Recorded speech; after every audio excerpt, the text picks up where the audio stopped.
Hi, I'm Kevin Price. Good morning. Delighted to be with you to talk to you about you and your business. We have a lot to talk about on today's program. One of my favorite things to do on Tuesdays is to talk about what's happening out there in the really in the energy front, but also in some other innovative fields. It's almost more on the ecological front these days, thanks to technology. I've got Kent Batman on. We do this segment called the Energy Corridor, but it seems to be the Energy Corridor and even more. Kent Batman is with Vychem Eco Fluids and is also involved in some other innovative technologies that makes energy and really other related fields ecologically friendly that haven't historically been so. Welcome, as always, to the program, Kent. Great. Thank you, Kevin. Appreciate the invitation. Always glad to have you on. So, first of all, what's kind of going on out there in the energy front? What are you hearing from people that are out there in the energy field these days in terms of how it's looking from a political environment? Well, you know, it's funny. What I see and what I hear in the field is if our president's not doing that well politically, that the energy gets more excited. And so I think we're seeing a lot more optimism again. I think I haven't checked the rig count this week, but I'll bet it's on its way up again. You know, kind of saw some movement to gas because of the gas price went up some. Not sure, you know, that's gonna hold, but still, I think we're going to see a lot more drilling, especially in our area, for some time to come. Yeah, it's becoming more and more politically difficult for the government to resist it, especially in light of what was it last week or the week before last, when a huge report came out that showed that the United States had been grossly underestimating how much our reserves were holding, and that, in fact, we have energy supplies that far succeed most of the countries in the Middle East. Well, you know, we've been hearing that. We've been hearing that, Kevin, for a long time. When the Bakken was found up in North Dakota, said, you know, this is bigger than Saudi Arabia. Well, now there's been several fields since that time where people have said, oh, yeah, this is bigger than Saudi Arabia. So Saudi Arabia is like the yardstick that we use, but there's a bunch of fields, plays in this country where we feel they're as big as Saudi. Mm-hmm. Yeah, and so it's become very, you know, I think it becomes increasingly difficult, regardless of how much passion these people talk about in terms of trying to save the environment, not to exploit it, because the reality is that, you know, the politicians like to talk about how small the planet really is. The more energy we produce, the more likely it's being produced in the safest, most environmentally friendly way with the best results.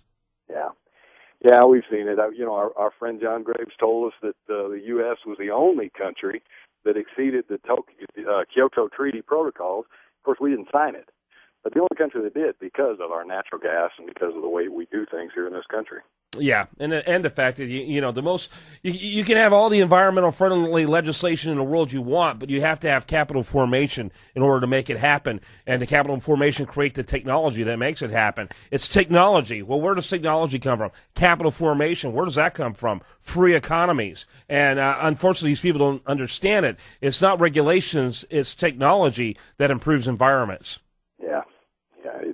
It's money. Money improves environment. That's Everywhere right. the economy improves, there's a cleaner environment than elsewhere. Yeah, and I don't know where all these lefty environmentalists think that the corporate execs think your families are going to live. They're going to have to breathe the same stuff the rest of us breathe. Well, they will. Yeah, I've noticed that environmentalists always live in large cities and dry climates. Yeah. And so, you know, they understand there's a water shortage and they understand that there's a population problem, but it's because of where they live. Yeah. They step out into our area, they say, you know what, there's a lot of room and there's a lot of water. That's a good point. I like that, actually. That's a good point. Tell us a little bit about what Vychem Eco Fluids are doing to help keep businesses environmentally friendly while at the same time saving them money. Okay, well, as you know, we make biodegradable drilling fluids, and they drill with the same speed as oil-based mud, but much easier to clean up, don't have the problems there, and there's also other benefits that, you know, there's some advantages to water-based mud as opposed to oil. Well, our Vychem product gets the benefits of both, oil and water, same speed and everything, but yet less expensive and environmentally friendly. Very good. Yeah, it's very exciting. And green all the way around. Green for your wallet, green for the environment. That's very cool. And then also, I like to talk about, we'll be talking about more in the weeks to come, this company called High Tech. Talk a little bit about that. Yeah, we've had Alton Holt on the show before. High Tech, one of the things he does is oil field disposal site cleanup, and does it very, very quickly and very clean, and of course green.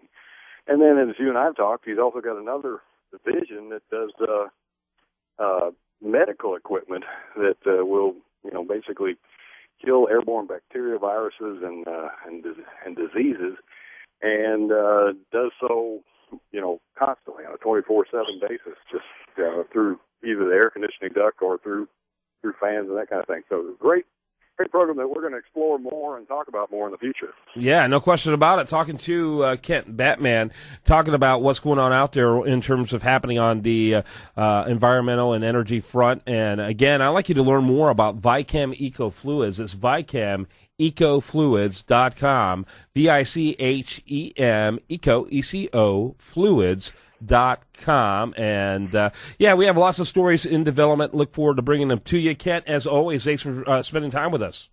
Thank you, Kevin. All right. You have a great week. You too. All right. When we come back, we're going to have much more for you. Do want to remind you, best content here shows up over there at usdailyreview.com.